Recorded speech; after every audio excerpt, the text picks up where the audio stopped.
Saudara-saudara, topik ini disebut tadi, Saudara Wayan sudah menyinggung sedikit, adalah gambaran kehidupan pengikut Kristus. Saudara-saudari, kenapa disebut topik ini adalah satu gambaran? Karena Allah menciptakan kita adalah menurut gambar dan rupanya. Jadi di dalam kehidupan kita bukan disebut kehidupan orang Kristen. Orang Kristen belum tentu disebut pengikut Kristus. Tetapi di sini adalah judulnya atau topiknya adalah gambaran kehidupan pengikut Kristus. Karena saudara-saudara, pengikut Kristus dengan orang Kristen itu dua hal yang berbeda. Nah, tapi puji Tuhan, malam ini saudara-saudara, kita melihat semoga apa yang sudah kita lihat sesuai Alkitab ini bukan satu pengetahuan, karena ini adalah menjadi bukan lagi gambaran. Setelah saudara-saudari melihat dan nanti mendengar, ini bukan lagi jadi gambaran, tetapi bagi kita adalah satu kehidupan. Sudah menjadi satu kehidupan. Nah, semoga saudara-saudari kita di dalam roh, mohon doakan, karena ini berita ini banyak topik, kasih karunia Tuhan bisa mencukupkan kita semuanya. Mulia bagi Tuhan. Saudara-saudara, dari gambaran kehidupan ini kita coba memulai, itu adalah dari yang topiknya adalah apa gambarannya ya. Kita lihat sama-sama saudara-saudara, yaitu yang akan dibahas adalah gambaran itu ada profesi, saudara-saudara, ada berteman, ada mengenai makanan, ada mengenai pakaian, ada juga mengenai masalah uang atau harta kita, dan 4 prinsip perbuatan dan tingkah laku kaum beriman dan terhadap wewenang. Saudara-saudara, kita langsung saja dengan profesi. Profesi ini yang dimaksud adalah pekerjaan pengikut Kristus, ya, yang mau mengikuti, yaitu adalah sesuai dengan Alkitab, firman Tuhan. Pekerjaannya kita lihat profesi. Marilah kita melihat bersama-sama apa sih prinsipnya. Prinsip daripada profesi itu, prinsip kita bekerja itu apa? Itu penting, saudara-saudara. Andai kata Anda tahu prinsipnya, kita tidak nanti jatuh kepada letter leg atau kepada benar atau salah, kepada nanti hitam di atas putih. Nah, prinsipnya ini adalah kita melihat yang pertama itu adalah harus bekerja. Jadi saudara-saudara, orang yang sudah diciptakan Tuhan, setiap manusia itu prinsipnya itu adalah bekerja. Apalagi kita adalah ciptaan yang diciptakan menurut gambar dan rupa. Makanya di sini dikatakan adalah harus bekerja. Baik di dalam 2 Tesalonika pasal 3 ayat 10 maupun yaitu ayat 12 ayat pasal 8 ayat 8 juga, maupun di 1 Tesalonika saudara-saudara pasal 4 ayat 11 maupun di Kisah Rasul pasal 20 ayat 34, dikatakan di sana adalah prinsipnya adalah kita itu harus bekerja. Jadi orang Kristen itu harus bekerja. Pertanyaannya apa? Bekerja apa? Apa yang membedakan kita dengan orang yang lain bukan pengikut Kristus? Yang membedakan kita di sini adalah bekerja di sini ada yang dimaksud adalah bekerja dengan tangannya sendiri. Jadi artinya ada jerih lelah, ada keluar keringat, ada tenaga. Kita bukan menjadi orang Kristen yaitu adalah yaitu menjadi orang yang mengemis atau orang Kristen yang malas, yang tidak mau bekerja.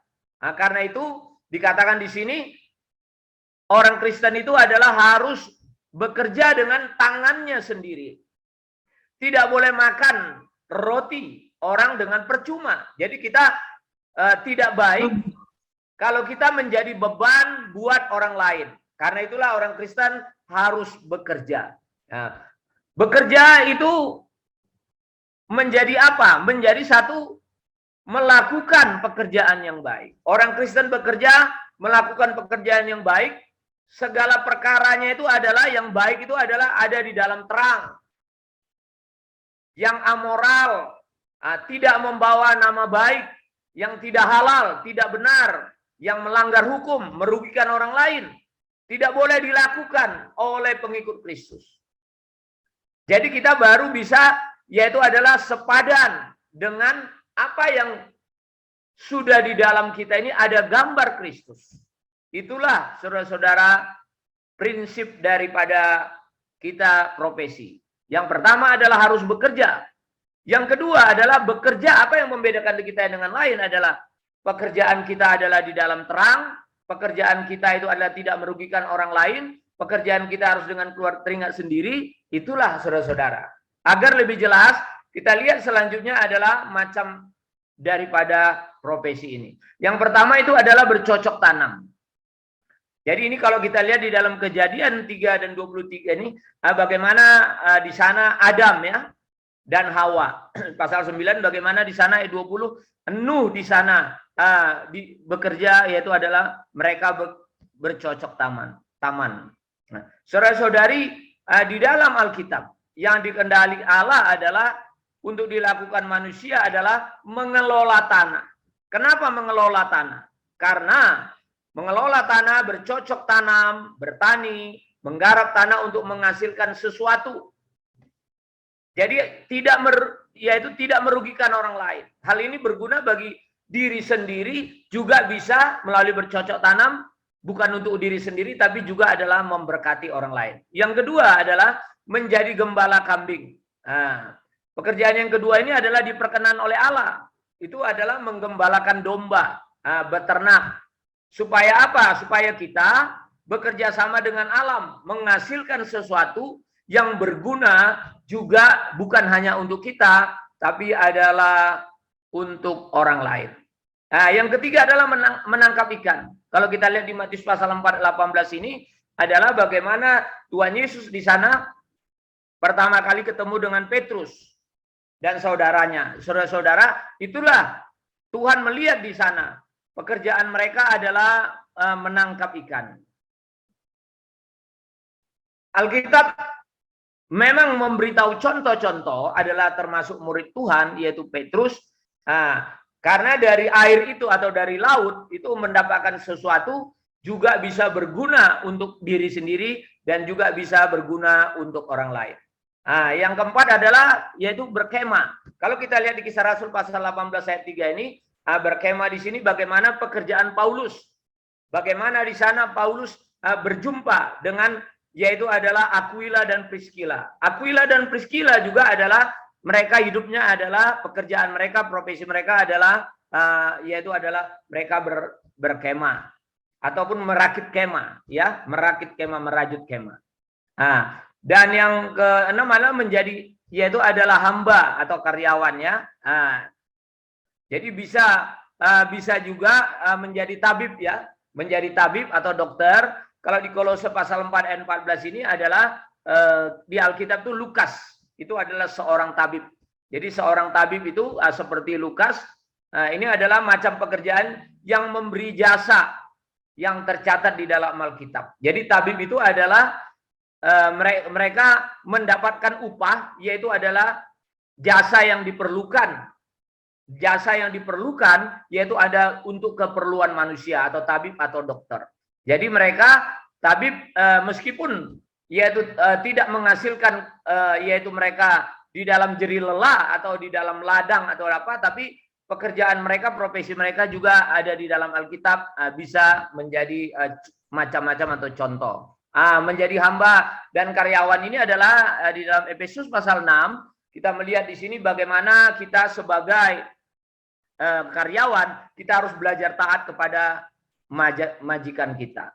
Menurut prinsip ini, saudara-saudara, guru, para medis, buruh dan lain sebagainya berguna bagi manusia. Jadi kalau kita ringkas adalah pekerjaan atau profesi daripada pengikut Kristus ini adalah yang pertama, saudara-saudara, harus menyangkut keperluan manusia. Yang kedua adalah harus menguntungkan manusia. Yang ketiga adalah harus berfaedah bagi manusia. Yang keempat adalah yaitu adalah bagaimana di sana supaya melalui jeri lelah itu atau bekerja itu ada sesuatu hal yang dihasilkan. Kira-kira begitu saudara-saudara maknanya. kita melihat coba masalah bekerja sama ya. Nah, dikatakan sini janganlah kamu merupakan pasangan yang tidak seimbang dan orang yang tak percaya, jangan engkau membajak dengan lembu dan keledai. Saudara-saudara, dalam bekerja kita berusaha ya, harusnya itu jangan mencari pasangan tim partner kita adalah orang yang tidak beriman. Tetapi saudara-saudara, kalau zaman ini di dalam kantor kan pasti bermacam-macam, bukan? Pasti bermacam-macam ininya. Namun saudara-saudara, untuk hal ini agar kaum beriman mendapatkan faedah, yaitu adalah Allah, yaitu memberi contoh yang di Alkitab yang sangat mengerikan. Satu contoh adalah karena bekerja sama dengan orang fasik, itu adalah kalau kita lihat Yosafat. Yosafat itu dia adalah bekerja sama bersekutu dengan Ahazia. Ahazia itu adalah orang fasik. Untuk apa bekerja sama mereka? Profesinya adalah untuk membuat kapal. Tetapi apa? Pada saat itu Allah merobohkan pekerjaan mereka. Nah, itulah saudara-saudara betapa pentingnya kita bekerja sama. Ya, kita juga menangani hasil yang berkelebihan ya. Misalnya kita punya hasil yang berkelebihan. Apa yang kita lakukan? Saudara-saudara, yang pertama kita membagikan sesuatu kepada orang yang berkekurangan. Itu prinsip saudara-saudara ya. Jadi kita kalau sudah berlebihan, ingatlah orang lain, ingatlah saudaramu, ingatlah hamba Tuhan, ingat orang-orang nggak mampu, saudara-saudara. Sehingga apa? Untuk apa yang di dalam diri kita jangan sampai berkelebihan. Kalau kita mulai pendapatan kita lebih, jangan ditimbun. Karena apa? Kalau ditimbun itu nanti kayak laut mati. Tetapi harus dibagikan. Supaya apa saudara-saudara?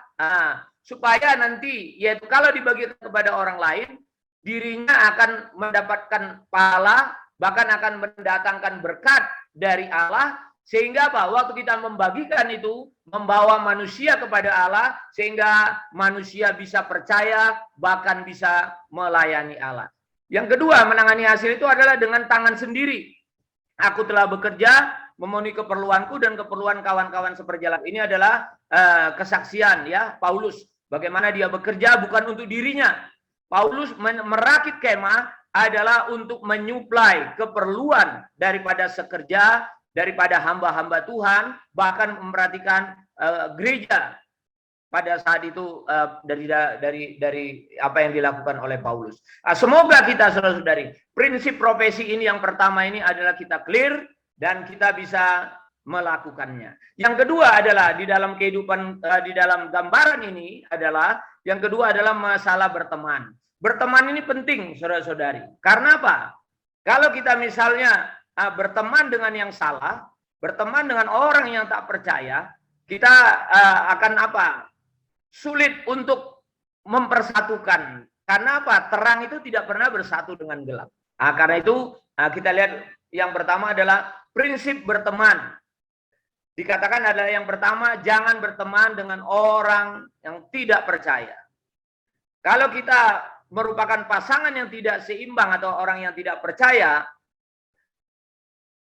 apa yang terdapat antara kebenaran dan kedurhakaan? Gak mungkin. Terang dengan gelap tidak mungkin bersatu. Kebenaran dengan kedurhakaan tidak pernah itu bersatu. Karena itu saudara-saudara, prinsipnya adalah kita yaitu jangan merupakan berteman dengan orang yang tidak percaya. Yang kedua adalah jangan berteman dengan sembarangan. Yaitu artinya karena di 1 Korintus 15 ayat 33 itu adalah kita kalau berteman di situ membuat kita yaitu ada satu pergaulan yang buruk. Karena apa? Merusak kebiasaan yang baik. Saya ambil contoh. Kalau saudara-saudara sering bergaul dengan hamba Tuhan, dengan para full timer, seorang yang melayani, saudara-saudara terus di sana, pasti lama-kelamaan Anda seperti seorang yang melayani itu. Karena apa? Terkonstitusi. Karena apa? Berteman dengan itu. Karena pergaulan itu merusak kebiasaan. Jadi makin sering kita bergaul dengan si A, kita makin lama-lama akan seperti si A. Itulah saudara-saudara. Nah, prinsipnya itu yang kedua. Nah, apa yang dijadikan harus teman tuh apa yang harus kita jadikan teman? Nah, yang pasti saudara-saudara adalah tidak ada yang lain, Tuhan sendiri. Amin. Haleluya. Tuhan sendiri adalah sahabat kita yang karib daripada seorang saudara. Tidak ada yang lain saudara-saudara. Di Amsal 18 ayat 24 dan Yohanes pasal 11 dikatakan di sana adalah sahabat yang lebih karib dari seorang saudara adalah Tuhan itu sendiri. Di dalam berteman saudara-saudara, kita harus jadikan teman kita adalah Tuhan itu sendiri yang lebih akrab dengan kita, bergaul dengan teman. Yang kedua saudara-saudara adalah orang yang berhati murni, mengasihi Tuhan. Sama seperti di 2 Timotius pasal 2 ayat 22 dan 3 Yohanes pasal ayat 15 dikatakan di sana adalah saudara-saudara yang hati murni ini dijadikan teman adalah dia adalah orang yang mengasihi Tuhan. Sehingga apa? Pergaulan kita tadi itu adalah menjadi konstitusi kita.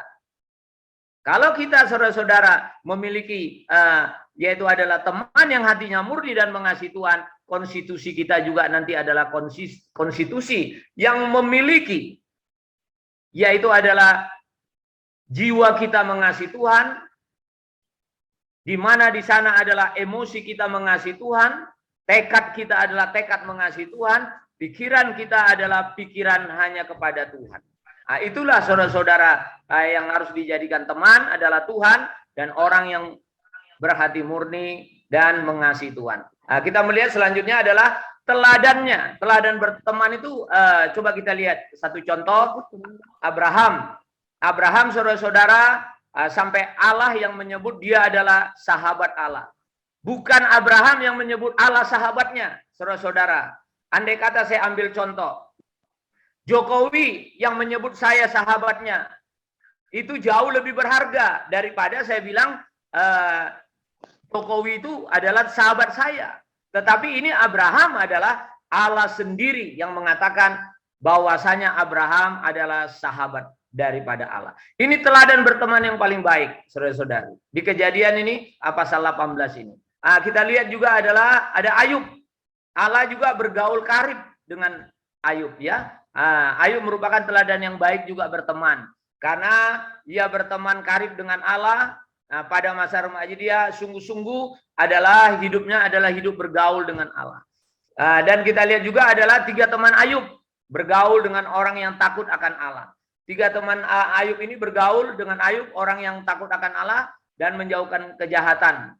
Akhirnya memang karena teman ini mereka bisa lebih banyak dan lebih banyak mengenal Allah. Inilah yang menjadi apa adanya, karena teladan yang baik akan menjadi apa adanya di dalam kehidupan kita ataupun perilaku kita. Kita melihat juga adalah ada Kaleb dan Yosua bukan? Bersama-sama mereka berjuang, berperang, berjalan sampai ke tanah Kanaan. Bagaimana Yosua dan Kaleb itu adalah pasangan ya, teman yang teladan, yang mereka sepenuh hati sama-sama yaitu mereka berjuang bersama agar sampai kepada tanah Kanaan dan berperang bersama-sama. Kita juga lihat ada Yonatan dan dengan Daud. Yonatan dengan Daud juga ini adalah contoh teladan yang baik. Yonatan tidak mempedulikan hubungan ayahnya dengan anak. Tidak simpati pada daging ya, Yonatan ini tidak apa ya, mengikuti alamiahnya. Tidak mengikuti yaitu karena ini adalah misalnya di sini adalah kedambaan dia, tidak ada lagi Yonatan ini. Bahkan berlawanan dengan masuk daging daripada ayah Yonatan. Tetapi malah Yonatan memilih Daud yang berkenan di hati Allah. Akhirnya keluarganya dan keturunannya tidak menderita, saudara-saudara. Karena apa? Teladan daripada Yonatan ini bagus, memberkati seisi keluarga. Saudara-saudara, inilah kita juga hari ini. Kalau kita adalah berteman dengan yang salah, nanti akan membuat keluarga kita juga bisa masuk ke dalam kehancuran. Tapi kalau kita berteman dengan yang tepat, berteman yang adalah orang-orang yang mengasihi Tuhan, berteman adalah orang-orang yang berkenan di hati Tuhan, keluarga kita juga menjadi keluarga diberkati sama seperti Yonatan ini. Kita lihat adalah 3 teman Daniel. Bagaimana mereka bergaul di sana dengan Daniel. Mereka satu hati, satu kesengsaraan. Mereka juga satu penderitaan. Apapun yang mereka alami, mereka tidak mau putus asa. Sehingga apa? Mereka bisa menjadi terang ya, menjadi kesaksian Daniel dan teman-temannya ini. Karena menjalin persahabatan yang tepat ini, sehingga di dalam kehidupan kita hari ini, saudara-saudara, kehidupan kita yang pertama adalah dampak dari berteman ini adalah kenapa perlu kita ada teladan. Yang pertama adalah dampak untuk diri kita dan keluarga kita. Yang kedua adalah dampak untuk penghidupan gereja. Saudara-saudara, yang ketiga adalah dampak nanti untuk pertumbuhan hayat kita. Semoga saudara-saudara melalui teladan ya berteman ini, kita berteman kepada orang-orang yang mengasihi Tuhan, orang-orang yang berkenan kepada Allah akan memberkati kita, saudara-saudara. Baik, kita membahas selanjutnya, topik yang selanjutnya adalah makanan. Saudara-saudara, makanan ini kita lihat ada 2 hal. Makanan sebelum manusia jatuh. Bagaimana di sana? Sebelum manusia jatuh, Allah hanya menetapkan manusia yaitu adalah makan tumbuh-tumbuhan yang berbiji dan buah yang berbiji. Hanya makan sayur, tidak makan daging. Itu asalnya sebelum manusia jatuh. Saudara-saudara, kita tahu bukan, sebelum manusia jatuh artinya di sana iblis belum hadir. Belum hadir pada saat itu. Karena nanti setelah itu baru mereka jatuh, disinilah kehadiran iblis.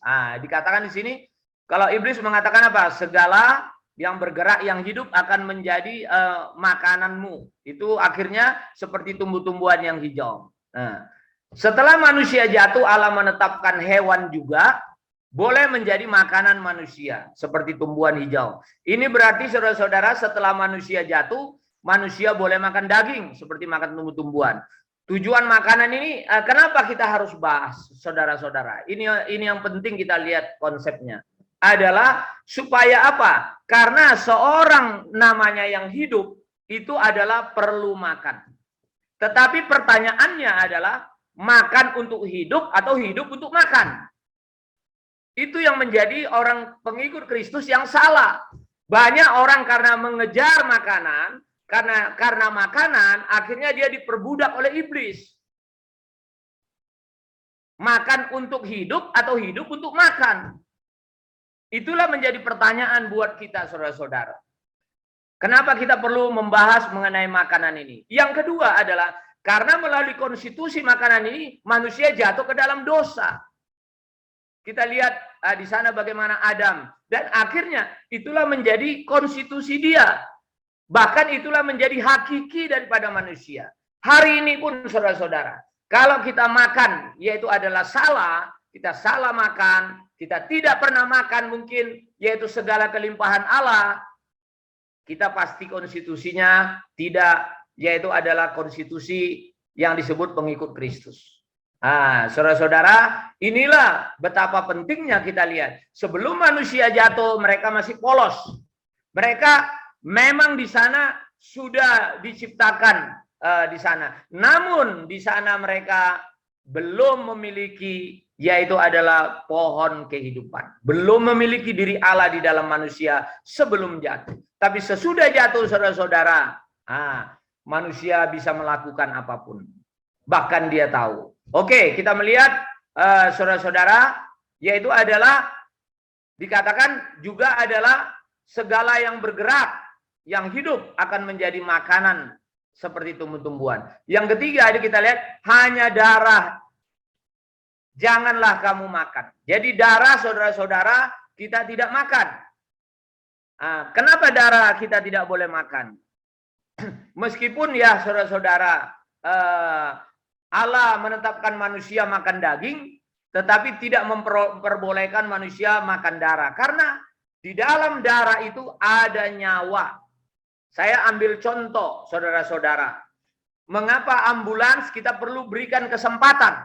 Karena apa? Supaya darahnya jangan sempat habis, yaitu adalah terbuang. Jadi ada kesempatan untuk dia diinfus ke darahnya. Karena itulah kalau ada ambulan kita harus berikan. Karena nyawa itu ada, yaitu adalah dalam darah makhluk hidup. Oleh karena itulah, dan itu menyangkut kepada apa? Penebusan daripada manusia. Sampai pada Tuhan Yesus datang, ia berkata, darahku dapat diminum. Karena darah Yesus, darahku kata Tuhan, benar-benar untuk menebus dosa manusia. Supaya apa? Supaya kita melalui darahnya mendapatkan hayatnya, mendapatkan diri Allah, mendapatkan seluruh dirinya, sifat dan hayatnya. Bahkan kita mendapatkan segala kelimpahannya. Haleluya. Sebab itulah darah apapun, saudara-saudara, saya beritahu, asal itu darah yang bernyawa, tidak boleh dimakan, terkecuali hanya darah Tuhan Yesus yang boleh kita makan. Karena itu kita setiap hari Minggu kita memecahkan roti, atau disebut sidang pemecahan roti, ataupun di sana perjamuan adalah isinya, kontesnya, fokusnya adalah di sana karena ada darah dan hayat Tuhan atau tubuh Tuhan. Inilah sebelum manusia jatuh dan setelah jatuh. Sekarang kita melihat karena waktu dalam zaman hukum Taurat bagaimana, saudara-saudara? Di sana kita melihat dalam zaman hukum Taurat daging atau tumbuhan dikatakan boleh dimakan di dalam Imamat ya pasal 10 dan Ulangan pasal 12. Dalam zaman hukum Taurat, yaitu kita harus melihat di sini, saudara-saudara, yaitu ada membuktikan kelemahan akan dosa manusia. Allah menyuruh manusia dibenarkan berdasarkan melakukan hukum Taurat.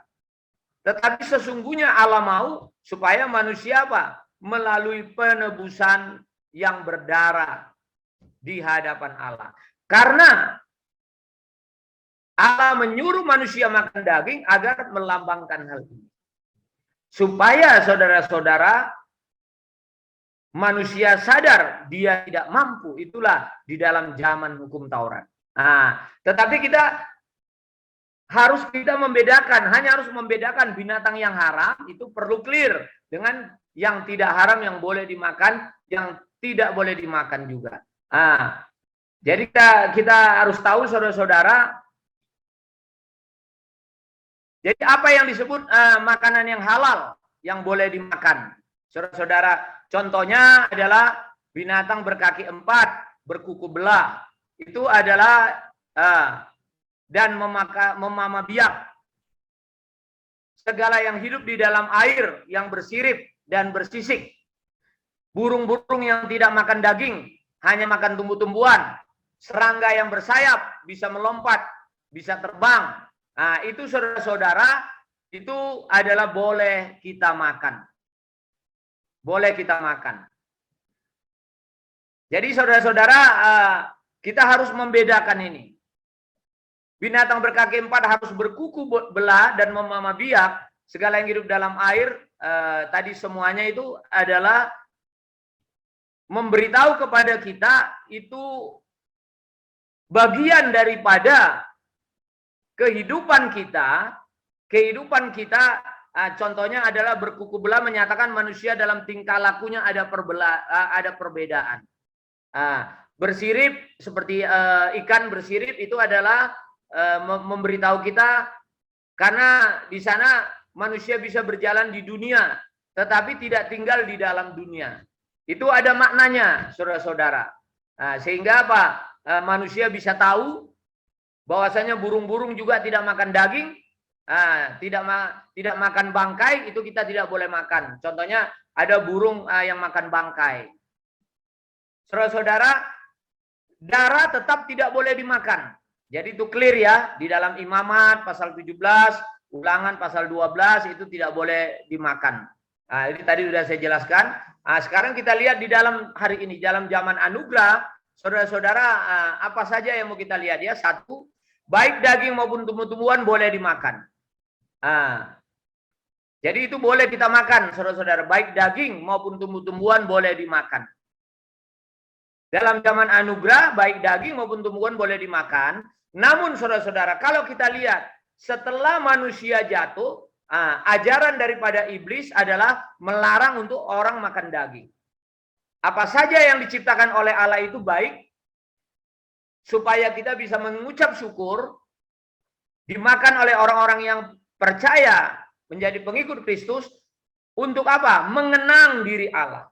Sehingga kita di dalam zaman anugerah ini, kita bisa dikuduskan, kita bisa mengucap syukur. Saudara-saudara, inilah yang kedua, peraturan dalam imamat. Peraturan dalam imamat pada zaman perjanjian baru, itu kita harus tahu telah dibatalkan. Saudara-saudara, peraturan dalam imamat adalah milik hukum Taurat, bukan? Di dalam, yaitu perjanjian lama. Untuk orang Israel yang di bawah hukum Taurat. Tetapi sampai zaman anugerah, zaman kita di dalam perjanjian baru, itu sudah dibatalkan. Haleluya. Saudara-saudara, sudah dibatalkan di dalam perjanjian baru. Atau di dalam, itulah disebut kita sudah menerima anugerah. Tidak dipelihara lagi oleh orang Kristen. Karena kita hidupnya adalah hari ini bukan hidup di dalam hukum Taurat, tapi hidup di dalam anugerah Allah hari ini. Saudara-saudara, untuk kerohanian kita, kalau kita bisa hidup, yaitu adalah dalam perjanjian baru, karena peraturan itu sudah dibatalkan, membuat kita, saudara-saudara, menjadi orang yang bisa bertumbuh, orang yang bisa menyatakan diri Allah, dan kita bisa membebaskan roh, kuasa roh yang ada di dalam diri kita.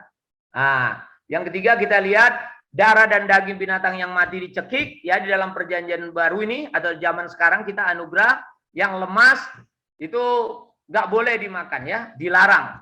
Jadi dalam zaman anugerah darah tetap tidak boleh dimakan, binatang yang mati dicekik juga, yang mati, yang lemas, yang darahnya, kenapa nggak boleh dimakan? Karena darahnya belum mengalir, darahnya belum dikeluarkan, juga tidak boleh dimakan. Tujuan Allah ada di dalam zaman anugerah ini, dalam perjanjian baru, tetap melarang kita, yaitu tidak memakan darah, supaya apa, saudara-saudara? Supaya kita hanya selalu mengingat Tuhan Yesus dan menikmati satu darah, yaitu adalah darah Tuhan yang sudah menghapus dosa-dosa kita. Dalam zaman perjanjian baru kita lihat ini, makanan yang dipersembahkan kepada berhala juga nggak boleh dimakan, saudara-saudara. Ini ada di Kisah Rasul pasal 15, ya, ayat 20 dan ayat 29. Maupun di 1 Korintus pasal 10 ayat 20 dan 1. Jadi makanan yang dipersembahkan ke berhala itu adalah, kenapa kita tidak boleh makan? Karena sudah bersentuhan, sudah ada korelasinya dengan, yaitu adalah iblis. Sudah dipersembahkan untuk iblis. Kita orang-orang menjadi milik Kristus, pengikut Kristus, tidak boleh makan itu. Tidak ada kata cincai kalau orang bilang. Tidak ada kita kompromi. Kita harus tegas, saudara-saudara. Saya ambil contoh kesaksian. Istri saya, Ling-Ling, masih ada keluarganya yang belum percaya, masih Buddha. Jadi suatu saat kita ke rumah keluarganya, disiapkan makanan, saudara-saudara. Kita lihat makanan itu di meja abunya itu banyak buah-buahan. Banyak buah-buahan. Tak tahu suatu anaknya siapin dari situ. Saya pada saat itu saya beritahu, makanan ini terima kasih, saya sangat menghargai atas pelayanannya, kami menghargai. Tetapi kami bersaksi, saya dan Ling-Ling bersaksi. Kami bilang kami adalah milik Kristus, kami tidak bisa untuk yaitu menerima makanan ini, tapi air minum ini kami pasti minum. Karena apa? Karena kami tidak boleh berbagian yang sudah dipersembahkan. Kita tidak melukai, jangan melukai keluarga, jangan juga melukai kita datang ke rumah orang lain menjenguk, merawat, atau tahu anaknya sudah diselamatkan, keluarganya belum, nggak boleh juga ekstrim, saudara-saudara. Tapi perlu di sana adalah hikmat Allah. Oke, kita juga bukan yang masuk ke dalam mulut yang menajiskan orang, ya. Jadi ini juga di dalam perjanjian baru, asal bukan yang masuk ke dalam mulut yang menajiskan. Juga makanan yang tidak membawa kita lebih dekat, yaitu tidak membawa kita lebih dekat kepada Allah. Saudara-saudara, kita lanjut karena waktu.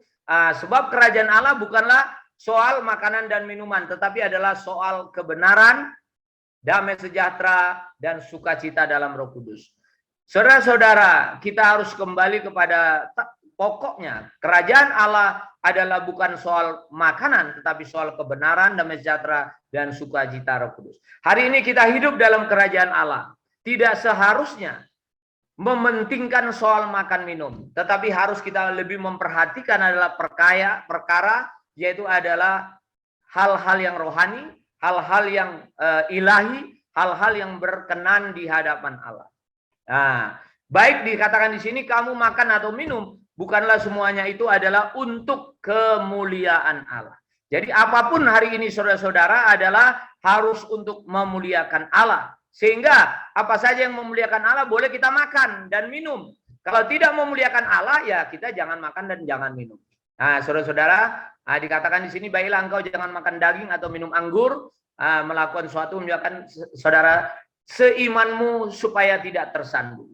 Kenapa kita saudara-saudari adalah tidak makan daging, tidak minum anggur, tidak berjudi. Di sini memang di Alkitab nggak ada bilang berjudi. Ada orang masih berjudi, bukan? Kenapa kita ini? Supaya apa? Kita tidak menyandung, tidak menjadi batu sandungan buat orang yang lain. Itulah saudara-saudara. Kita juga tidak makan makanan berhala, supaya kita juga tidak menyandung bagi saudara-saudara yang lain. Karena apa? Minuman anggur itu mabuk, semuanya adalah menimbulkan hawa nafsu, membuat manusia itu lupa diri. Berjudi juga merusak dia. Sesuatu hal yang tidak memuliakan Allah, itu semuanya kita tidak boleh lakukan. Saudara-saudara, inilah, janganlah kamu mabuk oleh anggur, karena anggur menimbulkan hawa nafsu. Saudara-saudara, kita sekarang melihat adalah pakaian.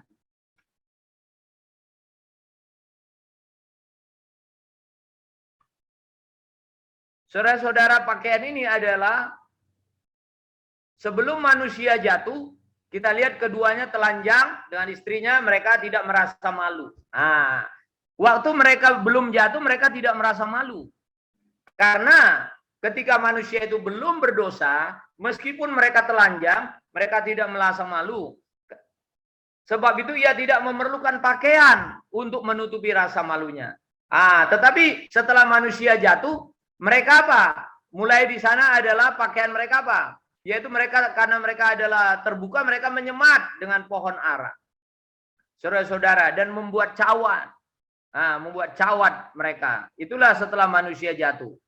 Itulah yang membuat di sana Tuhan Allah membuat pakaian dari kulit binatang. Di sana melambangkan, saudara-saudara, dari kulit binatang itu adalah untuk manusia dan istrinya, lalu mengenakan kepadanya, karena di sana perlu. Dengan kulit binatang itu berarti adalah ada korban di sana, ada nyawa di sana yang tertumpah. Itulah yang Allah inginkan, pakaian itu. Saudara-saudaraku yang terkasih, pakaian kita hari ini yang kita lakukan artinya adalah semua hal yang kita usahakan sendiri, semua hal yang berdasar dari kekuatan kita sendiri, semua hal yang berdasar dari kemampuan kita sendiri, yang berasal dari tanah yang kita pakai, itu semuanya tidak berharga di hadapan Allah. Tetapi semuanya adalah apabila pakaian kita adalah pakaian dari penebusan Kristus, itulah yang berharga. Karena apa, saudara-saudara? Tidak melihat aurat. Di sana tidak melihat aurat. Setelah manusia jatuh, Allah mengendaki mereka mengenakan pakaian. Prinsip ini adalah menutupi ketelanjangan mereka. Sebab itu pakaian apa saja tidak peduli terbuat dari bahan apa, model apa. Semuanya harus bisa menutupi. Pakaian saat ini yang memamerkan lengan, dada, dan paha, benar-benar adalah tidak terlihat aurat kita. Kalau pakaian sekarang itu ada istilahnya you can see, tapi sebenarnya masih ada itu sambungannya. Orang lebih suka you can see, padahal you can see sampai batas ketiak saja. Itu bahasa yang aslinya sebenarnya. Artinya kita juga nggak bisa menunjukkan sesuatu hal yang terlihat aurat kita. Nah, baik kita sekarang pada zaman hukum Taurat, di sana dikatakan jangan juga engkau naik tangga ke atas mesbahku supaya auratmu jangan kelihatan di atasnya. Sebab itu Allah tidak mengendaki orang Israel naik ke tangga mezbahnya. Supaya apa? Supaya auratnya jangan kelihatan di atasnya. Setiap waktu orang berdosa memerlukan pakaian untuk menutup kemaluannya. Saudara-saudara, kalau saudara-saudara lihat ada orang penyeberangan ya, di seberang, hati-hati. Saudara-saudara, waktu ada penyeberangan itu kita di bawah, kita jangan melihat ke atas. Karena ada kalanya di sana ada orang yang auratnya tidak tertutupi. Nah, seorang perempuan juga ini kita lihat di sini, janganlah memakai pakaian laki-laki, dan seorang laki-laki janganlah mengenakan pakaian perempuan. Sebab setiap orang yang melakukan hal ini adalah kekejian bagi Tuhan. Ini clear di dalam Ulangan ya, saudara-saudara, pasal 22. Allah tidak memperbolehkan kita, yaitu adalah untuk berpakaian, memakai pakaian bukan pakaian sesuai dengan jenis kelamin masing-masing. Karena itu saudara-saudara, semuanya ini supaya di dalam kehidupan kita pada prinsipnya adalah membuat kita, kadangkala sekarang kita lihat tuh pakaian perempuan yang mirip dengan pakaian laki-laki hari ini.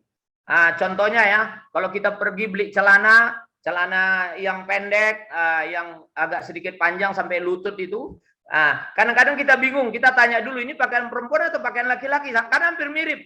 Nah, kadang-kadang yang pedagang bilang ini boleh laki-laki, boleh perempuan. Waduh, saudara-saudara, itulah ada kalanya hari ini.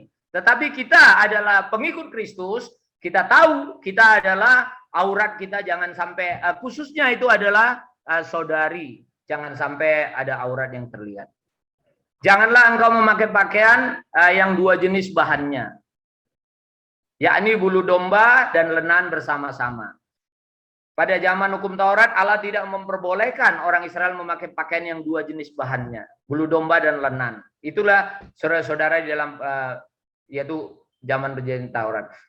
Membuat jumbai-jumbai pada puncak baju mereka, diubah benang, ungu ke biru-biruan, maka jumbai itu akan mengingat kamu kepada segala perintah Tuhan, sehingga kamu melakukannya dan tidak lagi menurut hatimu dan matamu sendiri. Dalam perjanjian lama Allah menyuruh membubuhi benang biru pada jumbai di bawah baju mereka. Biru itu adalah melambangkan langit atau Allah di sana. Benang biru dibubuhkan pada jumbai di bawah pakaian mereka itu adalah mengitari kaki mereka, itu supaya langkah mereka tetap bersifat surgawi yang dari langit atau yang dari Allah. Saudara-saudara, kita tidak mengikuti maksud hati dan mata sendiri. Supaya apa saudara-saudara? Di dalam pakaian ini akan memancing nanti adalah sifat yang jahat atau nafsu jahat, baik itu adalah nanti ada percabulan, baik kejahatan. Saudara-saudara, kita harus apa? Memiliki haleluya pakaian imam. Di atas pembicaraan ini adalah pakaian itu adalah kita, Allah mengendaki pakaian yang kita pakai adalah ya oleh imam. Pakaian itu berbeda dengan mereka. Karena dicatat di dalam Keluaran pasal 28. Bagian dari pakaian itu mempunyai makna rohani. Kita tidak, yaitu adalah melihat di sini, pakaian imam ini artinya adalah di sana pada zaman hukum Taurat mereka hanya kekhususan. Tetapi saudara-saudara sekarang pada zaman anugerah ini yang penting. Di dalam zaman anugerah, demikian juga hendaknya perempuan, hendaklah ia berdandan dengan pantas, dengan sopan dan sederhana, rambutnya jangan berkepang-kepang, jangan memakai emas, mutiara, atau pakaian yang mahal-mahal. Perhiasanmu juga janganlah secara lahiriah, yaitu adalah dengan mengepang-epang rambut atau memakai perhiasan emas, dengan mengenakan pakaian yang indah-indah. Tapi perhiasanmu adalah manusia batinnya yang tersembunyi, yang berasal dari roh yang lembut. Itulah yang diinginkan oleh Allah, saudara-saudara. Saudara-saudara, dari sini kita melihat, dari ayat ini, memperlihatkan kepada kita, ini adalah ditujukan kepada saudari-saudari. Saudari-saudari lebih mementingkan apa? Berdandan. Sebab itu Alkitab khusus menyampaikan perkataan ini kepada saudari. Bagaimana kita harus berdandan pada hari ini? Di sini tidak Allah menguraikannya, tidak rinci diuraikan. Tidak dikatakan di sini adalah ya secara rinci. Tapi adalah saudara-saudara supaya adalah menyesuaikan di sana adalah ya memang pakaian itu di dalam zaman anugerah itu harus pantas. Kalau kita bilang tidak mewah, orang kaya dia harganya ini pasti berbeda. Artinya pantas dan layak lah. Supaya apa? Tidak menjadi batu sandungan oleh orang lain. Misalnya ada itu seorang pengacara, bukan? Wah, kamu tahu ini, semua ini adalah 5 miliar, saya manusia 10 miliar. Kita saudara-saudara di dalam zaman anugerah tidak memamerkan demikian. Semoga saudara-saudara dalam kehidupan kita adalah kehidupan yang benar-benar rendah, tapi adalah Kristus ditinggikan. Kristus dinyatakan. Karena perhiasan itu adalah dari manusia batinnya kita. Inilah yang Tuhan inginkan, saudara-saudara. Karena dikatakan berpuasa, minyakilah kepalamu, dan cucilah saudara-saudara mukamu. Ini memberitahu kepada kita benar-benar kehidupan kita adalah tidak seharusnya dengan mewah. Artinya kehidupan kita memang benar adalah yang layak, yang rapi dan bersih, juga bukan kusam. Jangan juga sebagai hamba Tuhan, sebagai kita pengikut Kristus, juga pakaian kita kusam, supaya dibelas kasihani orang lain. Jangan, pakaian kita sewajarnya. Bukan karena harganya mahal atau murah, tetapi pakaian itu bersih, layak, dan yaitu adalah rapi. Sehingga apa? Bisa, bukan kita berpakaian yang kurang sehingga orang membelas kasihani kita. Bukan demikian. Tetapi di sana supaya Kristus dimuliakan. Saudara-saudara, tiap-tiap laki-laki juga berdoa, bernubuat, bernubuat dengan kepala yang bertudung, menghina kepalanya. Tiap laki-laki ini adalah saudara-saudara satu prinsip ya, perkataan Tuhan melalui Rasul. Saudara yang berdoa atau berkhotbah tidak perlu menudungi kepalanya, karena administrasi Allah, kepala dari perempuan adalah laki-laki, kepala dari laki-laki adalah Kristus, kepala dari Kristus adalah Allah. Sedangkan saudari yang berdoa atau bernubuat, berkhotbah, seharusnya menudungi kepala. Makanya kita di dalam sidang pemecahan roti hari Minggu, atau kita adalah perjamuan, seharusnya itu adalah wanita atau saudari, semuanya mereka harus pakai tudung kepala. Kalau tidak pakai tudung kepala, berarti dia adalah menghina dirinya. Tapi ketika dia memakai tudung kepala, dia tahu adalah kekepalaan itu bukan di atas diri dia. Karena saudara-saudara, kepala itu adalah, rambut itu melambangkan adalah di situ adalah kekepalaan. Baiklah kita lihat, dikatakan adalah kehormatan bagi perempuan jika ia berambut panjang. Sebab rambut adalah diberikan kepada perempuan untuk menjadi apa? Penudung. Bagi perempuan adalah penghinaan kalau rambutnya digunting dan dicukur. Inilah saudara-saudara kehinaan bagi laki-laki jika ia berambut panjang. Karena itu laki-laki nggak boleh berambut panjang. Jangan dibalik. Perempuan berambut pendek tidak boleh, laki-laki berambut panjang juga tidak boleh.